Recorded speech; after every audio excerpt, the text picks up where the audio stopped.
जय श्री राम। आइए आज सुनते हैं श्री शिव पुराण में महाकाल के महात्म्य के प्रसंग में शिव भक्त राजा चंद्रसेन तथा गोप बालक श्रीकर की कथा। सूत जी कहते हैं, ब्राह्मणों भक्तों की रक्षा करने वाले महाकाल नामक ज्योतिर्लिंग का महात्म्य भक्ति भाव को बढ़ाने वाला है। उसे आदर पूर्वक सुनो। उज्जैनी में चंद्रसेन नामक एक महान राजा थे जो संपूर्ण शास्त्रों के तत्वज्ञ, शिव भक्त और जितेंद्रिय थे। शिव के पार्षदों में प्रधान तथा सर्वलोक वंदित मणिभद्र जी राजा चंद्रसेन के सखा हो गए थे। एक समय उन्होंने राजा पर प्रसन्न होकर उन्हें चिंतामणि नामक महामणि प्रदान की, जो कौस्तुभ मणि तथा सूर्य के समान देदीप्यमान थी। वह देखने, सुनने तथा ध्यान करने पर भी मनुष्य को निश्चय ही मंगल प्रदान करती थी। भगवान शिव के आश्रित रहने वाले राजा चंद्रसेन उस चिंतामणि को कंठ में धारण करके जब सिंहासन पर बैठते, तब देवताओं में सूर्य नारायण की भांति उनकी शोभा होती थी। नृपश्रेष्ठ चंद्रसेन के कंठ में चिंतामणि शोभा देती है, ये सुनकर समस्त राजाओं के मन में उस मणि के प्रति लोभ की मात्रा बढ़ गई और वे क्षुब्ध रहने लगे। तदंतर वे सब राजा चतुरंगणी सेना के साथ आकर युद्ध में चंद्रसेन को जीतने के लिए उद्यत हो गए। वे सब परस्पर मिल गए थे और उनके साथ बहुत से सैनिक थे। उन्होंने आपस में संकेत और सलाह करके आक्रमण किया और उज्जैनी के चारों द्वारों को घेर लिया। अपनी पुरी को संपूर्ण राजाओं द्वारा घिरी हुई देख राजा चंद्रसेन उन्हीं भगवान महाकालेश्वर की शरण में गए और मन को संदेह रहित करके दृढ़ निश्चय के साथ उपवास पूर्वक दिन रात अनन्य भाव से महाकाल की आराधना करने लगे। उन्हीं दिनों शेष नगर में कोई ग्वालिन रहती थी, जिसके एक मात्र पुत्र था। वह विधवा थी और उज्जैनी में बहुत दिनों से रहती थी। वह अपने 5 वर्ष के बालक को लिए हुए महाकाल के मंदिर में गई और राजा चंद्रसेन द्वारा की हुई महाकाल की पूजा का आदर पूर्वक दर्शन किया। राजा के शिव पूजन का वह आश्चर्य में उत्सव देखकर उसने भगवान को प्रणाम किया और फिर अपने निवास स्थान पर लौट आई। ग्वालिन के उस बालक ने वह सारी पूजा देखी थी, अतः घर आने पर उसने कौतूहलवश शिवजी की पूजा करने का विचार किया। एक सुंदर पत्थर लाकर उसे अपने शिविर से थोड़ी दूर पर शिविर के एकांत स्थान में रख दिया और उसी को शिवलिंग माना। फिर उसने भक्तिपूर्वक कृत्रिम गंध, अलंकार, वस्त्र, धूप, दीप, अक्षत आदि द्रव्य जुटाकर उनके द्वारा पूजन करके मन कल्पित दिव्य नैवेद्य भी अर्पित किया। सुंदर सुंदर पत्तों और फूलों से बारंबार पूजन करके भांति भांति से नृत्य किया और बारंबार भगवान के चरणों में मस्तक झुकाया। उसी समय ग्वालिन ने भगवान शिव में आसक्त चित्त हुए अपने पुत्र को बड़े प्यार से भोजन के लिए बुलाया, परंतु उसका मन तो भगवान शिव की पूजा में लगा हुआ था। अतः जब बारंबार बुलाने पर भी उस बालक को भोजन करने की इच्छा नहीं हुई, तब उसकी माँ स्वयं उसके पास गई और उसे शिव के आगे आंख बंद करके ध्यान लगाए बैठा देख उसका हाथ पकड़कर खींचने लगी। इतने पर भी जब वह न उठा, तब उसने क्रोध में आकर उसे खूब पीटा। खींचने और मारने पीटने पर भी जब उसका पुत्र नहीं आया, तब उसने वह शिवलिंग उठाकर दूर फेंक दिया और उस पर चढ़ाई हुई सारी पूजा सामग्री नष्ट कर दी। यह सब देखकर बालक रो उठा। रोष से भरी हुई ग्वालिन अपने बेटे को डांट फटकारकर पुनः घर में चली गई।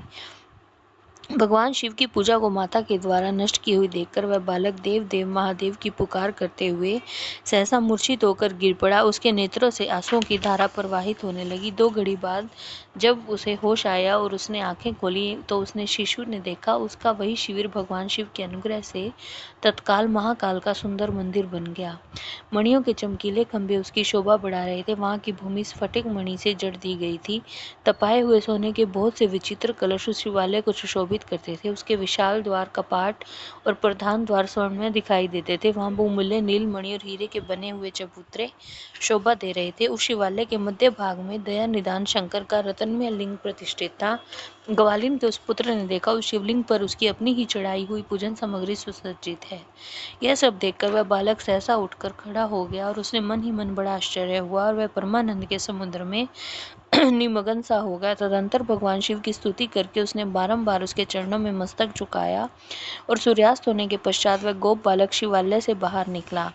बाहर आकर उसने अपने शिविर को देखा। वह इंद्र भवन के समान शोभा पा रहा था। वह सब कुछ तत्काल स्वर्णमय होकर विचित्र व परम उज्ज्वल वैभव से प्रकाशित होने लगा। फिर वह उस भवन के भीतर गया जो सब प्रकार की शोभाओं से संपन्न था। उस भवन में सर्वत्र मणि, रतन और स्वर्ण ही जड़े गए थे। पर दोष काल में सानंद भीतर प्रवेश करके बालक ने देखा उसकी माँ दिव्य लक्षणों से लक्षित तो एक सुंदर पलंग पर सो रही है। रतन में अलंकारों से उसके सभी अंग उदित हो रहे हैं और वह साक्षात देवांगना के समान दिखाई देती है। मुख से विहल हुए उस बालक ने अपनी माता को बड़े वेग से उठाया। वह भगवान शिव की कृपा पात्र हो चुकी थी। ग्वालिन ने उठ के देखा सब कुछ अपूर्व सा हो गया था। उसने महान आनंद में निमग्न हो अपने पुत्र को सीने से लगा लिया। पुत्र पुत्र के मुख से गिरजापति के कृपा प्रसाद का वह सारा वृतांत सुनकर ग्वालिन ने राजा को सूचना दी, जो निरंतर भगवान शिव के भजन में लगे हुए थे। राजा अपना नियम पूरा करके रात में सहसा वहां आए और ग्वालिन के पुत्र का वह प्रभाव जो शंकर जी को संतुष्ट करने वाला था देखा। मंत्री और पुरोहितों सहित राजा चंद्रसेन वह सब कुछ देख परमानंद के समुद्र में डूब गए और नेत्रों से प्रेम के आंसू बहाते हुए प्रसन्नता पूर्वक शिव के नाम का कीर्तन करते हुए उन्होंने उस बालक को हृदय से लगा लिया। ब्राह्मणों, उस समय वहां बड़ा भारी उत्सव हुआ। सब लोग आनंद विभोर होकर महेश्वर के नाम का यश का कीर्तन करने लगे। इस प्रकार शिव का वह अद्भुत महात्म्य देखने से पूर्ववासियों को बड़ा हर्ष हुआ और इसी की चर्चा में वह सारी रात एक क्षण के समान व्यतीत हो गई। युद्ध के लिए नगर को चारों ओर से घेर कर खड़े हुए राजाओं ने भी प्रातःकाल अपने गुप्तचरों के मुख से वह सारा अद्भुत चरित्र सुना। उसे सुनकर सब आश्चर्य से चकित हो गए और वहां आए हुए सब नरेश एकत्रित हो आपस में इस प्रकार बोले कि राजा चंद्रसेन बड़े भारी शिव भक्त हैं, अतएव इन पर विजय पाना कठिन है। ये सर्वथा निर्भय होकर महाकाल की नगरी उज्जैनी का पालन करते हैं, जिसकी पुरी के बालक भी ऐसे शिव भक्त हैं। वे राजा चंद्रसेन तो महान शिव भक्त हैं ही। इनके साथ विरोध करने से निश्चय ही भगवान शिव क्रोध करेंगे और उनके क्रोध से हम सब लोग नष्ट हो जाएंगे। अतः नरेश के साथ हमें मेल मिलाप कर लेना चाहिए। ऐसा होने पर महेश्वर हम पर बड़ी कृपा करेंगे। सूत जी कहते हैं, ब्राह्मणों, ऐसा निश्चय करके शुद्ध हृदय वाले उन सब भूपालों ने हथियार डाल दिए। उनके मन से वैर भाव निकल गया। वे सभी राजा अत्यंत प्रसन्न हो चंद्रसेन की अनुमति ले महाकाल की उस रमणीय नगरी के भीतर गए।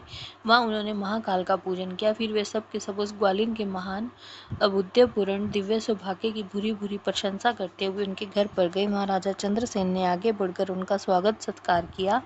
वे बहुमूल्य आसनों पर बैठे और आश्चर्यचकित व आनंदित हुए। गोप बालक के ऊपर कृपा करने के लिए स्वतः प्रकट हुए शिवालय और शिवलिंग का दर्शन करके उन सब राजाओं ने अपनी उत्तम बुद्धि भगवान शिव के चिंतन में लगाई।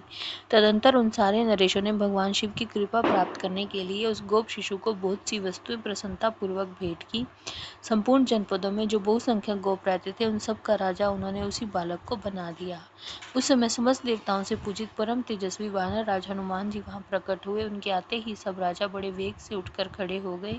उन सब ने भक्ति भाव से विनम्र होकर उन्हें मस्तक झुकाया। राजाओं से पूजित हो वानर राज हनुमान जी उन सब के बीच में बैठे और उस गोप बालक को हृदय से लगाकर उन नरेशों की ओर देखते हुए बोले, राजाओं, तुम सब लोग तथा दूसरे देहधारी भी मेरी बात सुनो।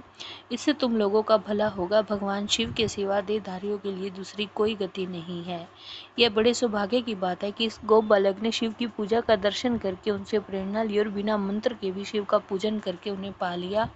गोप वंश की कीर्ति बढ़ाने वाला यह बालक भगवान शंकर का श्रेष्ठ भक्त है। इस लोक में संपूर्ण भोगों का उपभोग करके अंत में यह मोक्ष प्राप्त कर लेगा।